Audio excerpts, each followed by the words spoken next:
Samantala, Malacanang ground binuksan sa mga kababayan natin para sa 68th birthday ni Pangulong Bongbong Marcos. Makibalita naman tayo kay Eden Suarez Santos. Eden.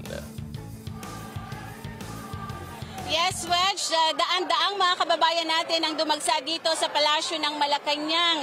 Pero hindi para mag-rally, kundi para dumalo sa ika-68 taong kaarawan ni Pangulong Ferdinand Marcos Jr. Bagaman bukas pa o September 13 ang eksaktong kaarawan ni PBBM, ay maaga siyang nag-treat sa mga kababayan natin na nagmula sa iba't ibang barangay sa paligid ng Malacanang. Ang salo-salo sa palasyo ay hatid ng Pangulo para sa mga taga-suporta man ito o hindi. May inihandang concert na programa dito sa ground mismo ng Malacanang. Inaasahan ng Pangulo at si First Lady Liza Araneta Marcos ay haharap sa mga bisita anytime.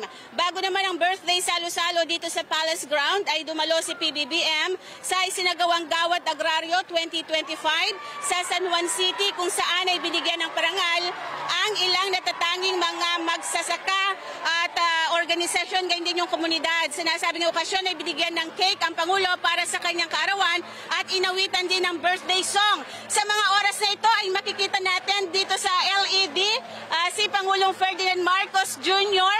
Sakay ng isang car kasama yung kanyang anak na si Vinny at yung ilang mga apo. Ganyan din si First Lady Liza Araneta Marcos. Kaya medyo sumigaw yung ating mga kababayan na nandito ngayon sa palasyo.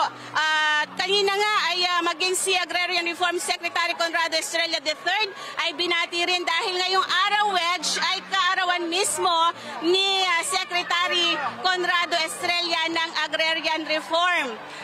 Mamaya ay sisikapin natin kung makakapag-ambush tayo kay Pangulong Ferdinand Marcos Jr. para naman maitanong natin yung inaabang-abangan na announcement kung sino yung bubuo sa Independent Commission for Infrastructure o ICI na ilang linggo na rin hinihintay.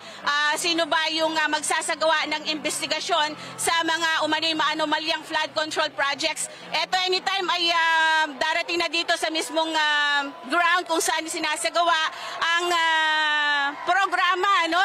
Dahil nakikita natin sa LED ay patungo na dito yung sinasakyang cart ni Pangulong Ferdinand Marcos Jr. Ayan muna ang update mula dito sa Palasyo ng Malacanang. Back to you, Wedge. Maraming salamat, Eden.